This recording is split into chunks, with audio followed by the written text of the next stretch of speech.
que desconocidos dispararan en contra de un conductor quien ahora está en riesgo vital. Hay autoridades incluso que piden el regreso del estado de excepción. Ya lo tenemos con nosotros justamente a Felipe Kast, senador por la Araucanía. Felipe, muchas gracias por estar con nosotros esta mañana. Y lo decíamos, ya hay quienes piden que vuelva el estado de excepción a la macrozona sur. Ya me imagino cuál es tu respuesta, pero te la pregunto igual. ¿Estás de acuerdo con que vuelva el estado de excepción? Bueno, primero, Roberto, la gente de la Araucanía, más que el estado de excepción, quiere vivir en paz. Y lo que ocurrió es que el estado de excepción nos permitió, cuando se instaló, porque Sebastián Piñera se demoró mucho en tomarlo, solo al final se atrevió a hacerlo, nosotros se lo veníamos pidiendo antes, y solo al final, y bajó un 40% los atentados. Ahora que el presidente Boric lo retiró, a pesar de que los alcaldes y el gobernador habían hecho una consulta ciudadana, donde incluso participaron más personas que en la elección de gobernadores, y 80% pidió el estado de emergencia, resulta que ahora lo sacaron y tenemos un aumento de los atentados en 146%. Entonces, como tú bien dijiste ayer, 3 familias en la Ruta 5 Sur fueron atacadas con fusiles de guerra. Uno de ellos está en riesgo vital. O sea, la indolencia que yo veo cuando se aplica el estado de emergencia en el norte, en Antofagasta, que me parece bien, y no se escucha al sur. Y no hay un plan alternativo, porque como te decía al principio, a la gente del sur no nos interesa el estado de emergencia, nos interesa vivir en paz. Pero mientras no tengan un plan, el estado de emergencia es urgente. Si realmente es urgente, y yo no entiendo por qué les cuesta tanto hacerle caso a las regiones y deciden todo desde Santiago sin escuchar a la gente que opinó, a los alcaldes, al gobernador, en una consulta ciudadana. Felipe, el presidente Gabriel Boric insistió también ayer en que la salida y el camino en todo esto es el diálogo, según él. ¿Qué medidas crees qué medidas se están tomando de parte del gobierno? ¿Qué está haciendo el gobierno actualmente en la Araucanía justamente para facilitar y lograr este diálogo? Recordemos que en los primeros días de gobierno, no recuerdo si fue el primero o segundo día, la misma ministra del Interior viajó a la zona y tuvo que salir con su comitiva al escuchar disparos justamente ahí en la zona de Temucuicui. Después de esa visita, ¿cuáles son qué has visto que se ha hecho en la zona justamente para facilitar y lograr este diálogo? Pero perdona, Roberto, ¿diálogo con quién? Con terroristas, con personas que han disparado a niñas como Montserrat de 12 años, que han quemado vivo a un camionero como Juan Barrios, que han asesinado a una persona como Pedro Cabrera. ¿Diálogo con quién? Si el problema que tiene el gobierno, muy santiaguino desde mi punto de vista, es que mezcla a los terroristas, narcoterroristas, con el pueblo mapuche. Y eso es tremendamente injusto con el pueblo mapuche, que es pacífico. Y es súper conveniente para los terroristas porque se logran como blanquear con esta idea de que representan al pueblo mapuche. Nadie los ha elegido, y de hecho muchas comunidades mapuche que dicen vienen de Santiago acá a infiltrarnos, a infiltrar el territorio con armamento. Salió la semana pasada en Tirúa una comunidad muy valiente que se atrevió a hacerlo, denunciando que esto al final es un negocio. Estos tipos roban madera, tienen tráfico de droga y son los mismos que se van a juntar con Nicolás Maduro. O sea, el señor Héctor Yaitul no tuvo ningún problema en ir a Venezuela a sacarse una foto con Nicolás Maduro. Entonces, ¿de qué representación del pueblo mapuche me hablan? Si esto desgraciadamente es un negocio y con un tinte ideológico muy fuerte que no respeta la paz y que está dispuesto a matar con tal de conseguir su negocio muy lucrativo, muy parecido a lo que hacen los narcos en Santiago, en las poblaciones. Felipe, el presidente Gabriel Boric dijo también que hay que abrirse a discutir el tema de la autodeterminación. Dijo textual: nosotros vamos a seguir trabajando y vamos a cambiar y mejorar el proceso de compra de tierras. ¿Crees que si este proceso tiene éxito, podrían reducirse los hechos de violencia? A ver, lo que pasa es que aquí, de nuevo, es no entender nada. Los terroristas se toman los territorios sin importarle nada a lo de la CONADI. Les da lo mismo. Porque sacan la madera, y de hecho lo que más me impresiona es que el presidente Boric votó en contra del proyecto Robo Madera, pues, cuando era diputado. Votó en contra. O sea, hoy día el subsecretario Monsalve dijo ayer que aquí todo esto era un negocio financiado con robo de madera, con robo de vehículos, con narcotráfico, y el mismo subsecretario Monsalve, cuando era diputado, también votó en contra del proyecto Robo Madera. Entonces, a mí en la región me dicen: ya, pues Felipe, hagan más cosas desde el Congreso. Si hemos tratado, pedimos estado de emergencia, pedimos el proyecto de inteligencia, todavía duerme en la Cámara.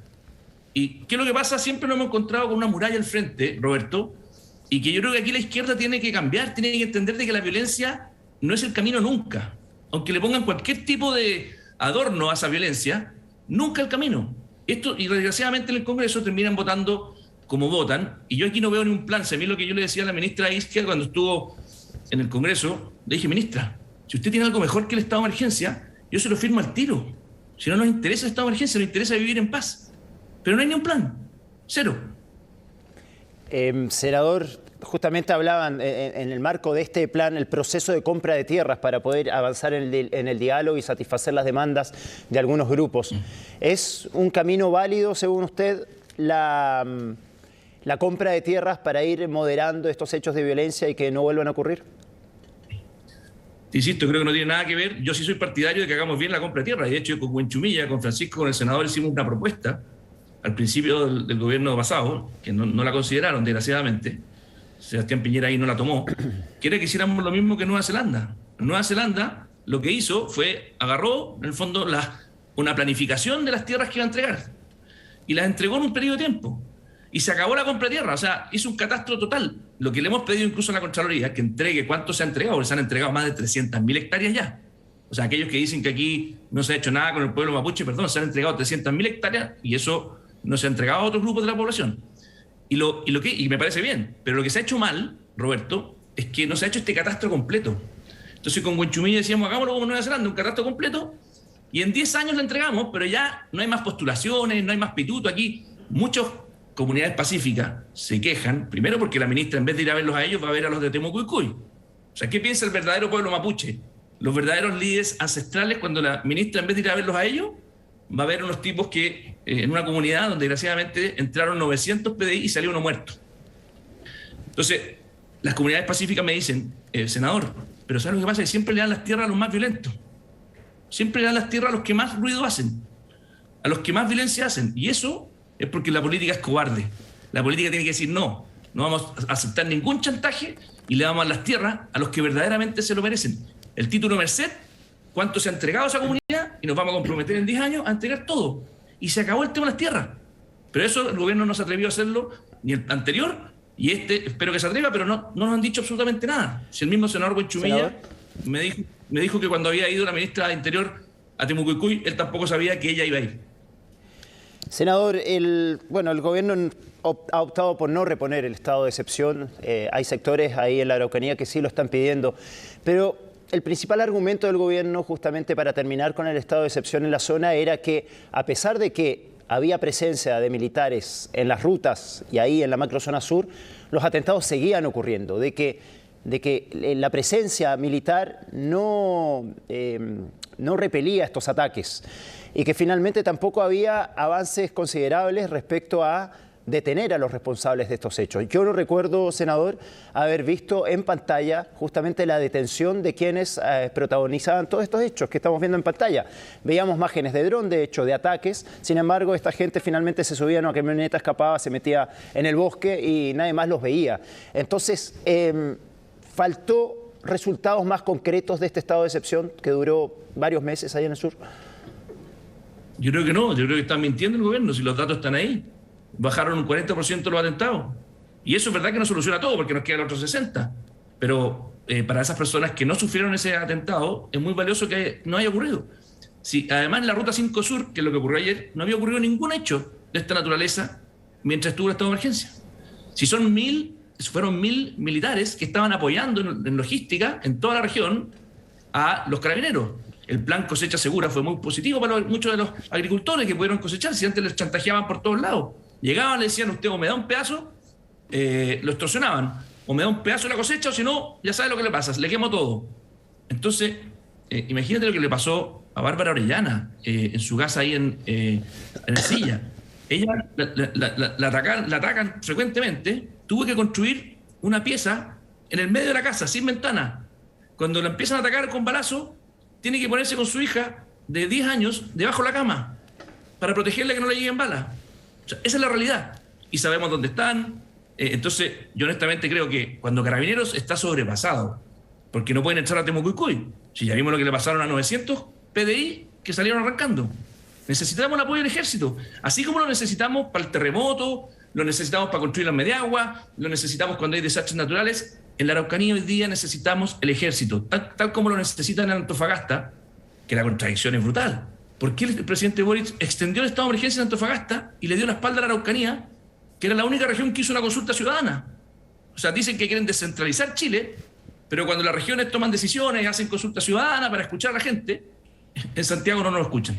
Felipe, te cuento que vamos a invitar a nuestros televidentes también a opinar sobre el tema con el hashtag. ¿Me confirman, porfa, cuál es el hashtag que vamos a usar hoy? Creo que es Despierta con CHB, hashtag Despierta con CHB, para que opinen sobre todo, ahí lo tenemos en pantalla, para que opinen sobre el regreso de un eventual estado de excepción a la zona. ¿Están o no de acuerdo con que esto se vuelva a aplicar en la zona para frenar estos hechos de violencia? Los invitamos a comentar en Twitter y vamos a estar leyendo sus comentarios. Felipe, te quiero hacer la siguiente observación. Tú dices que desde que se dejó de aplicar el estado de excepción en la macrozona sur, han aumentado una vez más los delitos de este tipo. Pero ¿sabes lo que me falta? Que me falta verle la cara a los responsables, porque no se las hemos visto. Con o sin militares en la zona, no hemos visto. Yo creo que acá hay un gran problema de inteligencia en la zona, donde más allá de la presencia de efectivos del ejército en las rutas, en las calles, en los caminos ahí interiores, donde finalmente se produce todo eso, nosotros no terminamos por ver la cara de quienes están detrás de todo esto. De que el ejército y luego la justicia, las distintas fiscalías, etcétera, nos digan con nombre y apellido quiénes son los que están dirigiendo todos estos hechos de violencia y a qué grupos responden. Si al narcotráfico, si a grupos políticos, si hay extranjeros metidos en todo eso. No sabemos absolutamente nada de quiénes están detrás de todo esto. Y de vez en cuando vemos aparecer videos de encapuchados, de gente armada con alto poder de fuego, pero finalmente se producen estos hechos y se meten de nuevo en el bosque y nadie más les ve la cara. Entonces yo creo que ahí hay una deuda gigantesca, sobre todo de inteligencia, porque finalmente no sabemos quién está detrás de todo esto. Entonces me parece que más allá de que si debe haber estado de excepción o no, hay también una deuda de inteligencia que es muy urgente poder solucionar, porque no se están logrando los resultados justamente de saber quién está detrás de todo esto. Yo no he escuchado ningún nombre y apellido de personas que estén detrás de todo esto. Pero Roberto, te encuentro razón solo en parte, porque sí sabemos quiénes son. Si son, de hecho, muchos de ellos salen en video atribuyéndose los atentados. Y no les pasa nada, porque también ahí la Fiscalía tiene una gran deuda de que no los procesa por asociación ilícita. Y porque les ha ido mal con la justicia tampoco los ayuda mucho, pero en el fondo aquí hay organizaciones criminales. Y tú en el sistema penal tienes dos opciones. O los persigues por asociación ilícita, eso significa que tú le haces una acusación a toda la organización, que es lo que tú haces con una banda de narcotráfico, o vas detrás de cada delito. Y lo que hemos hecho mal, creo yo, es que siempre vamos detrás de cada delito y llegamos tarde. Llegamos tarde porque no hay pruebas, llegamos tarde porque los fiscales tienen poco inteligencia, como tú bien dices. Y yo te encuentro toda la razón en esto, de que la parte de persecución es lo que falta, porque aunque tuviéramos estado de emergencia, es como un parche, es una solución mientras tanto. Pero la verdadera solución, como tú bien dices, es cuando los metamos en la cárcel. Si no, estos tipos siguen lucrando, siguen vendiendo madera a un precio increíble, siguen robando y vendiendo marihuana, siguen efectivamente robando autos. Entonces, lo que tú planteas, tienes toda la razón. Yo nunca he dicho que el estado de emergencia sea la solución. Lo que digo es que mientras tú construyes eso, tienes que tener medidas preventivas que te bajen la angustia. Y eso, desgraciadamente, no se está haciendo. ¿Qué se está haciendo, Felipe, para construir esa inteligencia o un sistema que permita justamente dar con el paradero de esta gente? Yo mismo estuve hace un tiempo atrás ahí en la zona de Cañete y vi yo mismo cómo pasaban drones, por ejemplo. Hay tecnología militar aplicada en la zona donde intentan fotografiar desde las alturas donde podrían estar estos grupos, pero finalmente no hemos visto los resultados concretos de decir, mira, la persona que quemó este camión es tal persona, pertenece a este grupo, responde a tales intereses. Ustedes permanentemente han hablado de narcotráfico, de robo de madera, de terrorismo. Sin embargo, no hemos tenido los datos fehacientes de quiénes están detrás de todo esto. Vemos un video, podemos ver estos videos que se viralizan de vez en cuando, pero finalmente ni siquiera les vemos la cara porque salen encapuchados. Roberto, dos cosas. Primero, efectivamente, lo del narcotráfico, lo de robo de madera, no es que lo digamos, sino que la Fiscalía es la que ha tenido condenas. O sea, esto no es blanco y negro, hay muy pocas condenas, pero ha tenido varias. O sea, también hacerle un reconocimiento a algunos de los fiscales que trabajan mucho. Pero lo otro que me parece muy relevante es que necesitamos a alguien que esté a cargo de este tema, y nosotros siempre hemos pedido un ministro encargado de esto. Es tan complejo, y mientras más grande ganan en plata estos tipos, porque al final es un negocio lucrativo, el Estado va quedando más chico. Entonces las policías no tienen las herramientas para poder combatir a un grupo criminal que tiene cada vez más plata. Andan en camionetas 4x4. Uno, de hecho, aquí tiene que seguir la ruta del dinero. La ruta del dinero y impuestos internos tienen que jugar un rol fundamental. Toda esa coordinación, no hay nadie a cargo. Insisto, se lo pedimos a Sebastián Piñera mucho tiempo. Desde Bópoli incluso cortamos relaciones con Piñera porque no habían resultado la Araucanía. Y lo único que nombró, que fue bueno, pero para mí insuficiente, un delegado presidencial. Yo creo que necesitamos un ministro encargado de este tema para hacer todo lo que tú dices, que es la inteligencia, la coordinación, la persecución penal. Y desgraciadamente este gobierno ni siquiera renovó el delegado presidencial. O sea, antes teníamos por lo menos a Pablo Urquizar todo el tiempo en terreno, todo el tiempo acompañando a las víctimas. Hoy día tenemos al subsecretario Monsalve una vez cada 2 semanas visitando la región. Y Boric, ¿para qué decir? Ni siquiera ha ido. Prefirió ir a Argentina, el presidente Boric, antes que ir primero a la Araucanía. Felipe, están llegando comentarios hasta ahora al hashtag Despierta con CHE. Vamos a ver qué dicen nuestros televidentes justamente en torno a este tema. ¿Debe o no prolongarse? No prolongarse, porque ya no hay más estado de excepción, pero volver el estado de excepción a la macrozona sur. Chileno Chato dice: le encuentro la razón, pero se debería trabajar un plan de inteligencia, bueno, lo que estábamos hablando, Felipe, serio y profesional para poder descubrir quiénes son los cabecillas de estos grupos terroristas. ¿Tenemos más comentarios? Bueno, después vamos a estar leyendo más. Felipe, bueno, lo que estábamos hablando, la inteligencia. Yo creo que ya desde el estallido social a esta parte, Chile ha estado con una deuda gigantesca en cuanto a inteligencia. ¿Dónde se debe avanzar y quiénes deben avanzar en esto? ¿Es de exclusiva responsabilidad del gobierno avanzar en temas de inteligencia y poder lograr un buen servicio de inteligencia justamente para prevenir y dar con el paradero de los responsables de estos hechos? ¿O se pueden impulsar algunos proyectos desde ustedes, desde el Congreso, desde el Senado, la Cámara de Diputados? Mira, hay un proyecto de ley que está durmiendo en la Cámara de Diputados de justamente inteligencia. Y la vez que lo votaron en contra, los mismos que votaron en contra del robo de madera, lo hicieron devolver a la comisión. Yo creo que el gobierno, ojalá que de verdad entienda que aquí tiene una tremenda oportunidad, porque si la izquierda se compromete con la seguridad le va a ir bien. Es la primera prioridad de Chile. Yo de verdad lo digo de corazón, van a contar conmigo, la ministra, el presidente, con lo que sea que ayude a esto. Lo único que les pido, no mezclen esto con el pueblo mapuche, porque le hacen un flaco favor al pueblo mapuche discriminándolo. El otro día vi un medio de comunicación que dijo: comunero mapuche dispara a otra persona civil. Y yo le mandé en Twitter y le dije: pero ¿cómo se les ocurre estigmatizar al pueblo mapuche diciendo comunero mapuche? Deberían poner: terrorista le dispara a una persona civil. ¿Por qué todo el pueblo mapuche tiene que cargar con los pecados de esos delincuentes? Es como que si tú estuvieras en España y hubiese un chileno y lo estigmatizaran a todos los chilenos por una persona que hace un delito en España. A mí me parece que no corresponde. Y por lo mismo, te insisto, lo más importante es que nombren un ministro encargado del tema de seguridad en la Araucanía. Es demasiado complejo el tema, llevamos 20 años en la misma. Y si seguimos haciendo más de lo mismo, oye, y el diálogo con el pueblo mapuche es maravilloso, como lo hizo Alfredo Moreno. Si yo estoy a favor del diálogo, pero no mezclemos las cosas. Separemos la paja del trigo y hagamos la pega bien hecha que no se ha hecho, porque esto lo que pasa, Roberto, es que es muy poco rentable, porque esto no es una solución fácil. Entonces a veces los gobiernos prefieren que pase el tiempo y no se atreven a enfrentar el tema de fondo, que es una organización criminal con alto poder de fuego, con alto poder de ingresos, y que desgraciadamente no tiene ningún problema en disparar a matar a personas. Y Carabineros también a veces dice: ¿para qué voy a meter yo en esto? Si siempre salgo trasquilado. Claro, no hay apoyo a que yo arriesgue mi vida. Bueno, si pasa el tiempo ya no van a quedar camiones en la zona y no van a quedar casas de quienes han optado por vivir en esa zona del país y que finalmente viven con temor a que sus casas sean incendiadas, etcétera. Es lamentable lo que está pasando ahí en el sur y ojalá se encuentre una pronta respuesta y una respuesta concreta a todo esto. Senador Felipe Kast, muchas gracias por estar con nosotros esta mañana. Que tenga buenos días. Gracias, Roberto. Un abrazo grande. Chao, chao.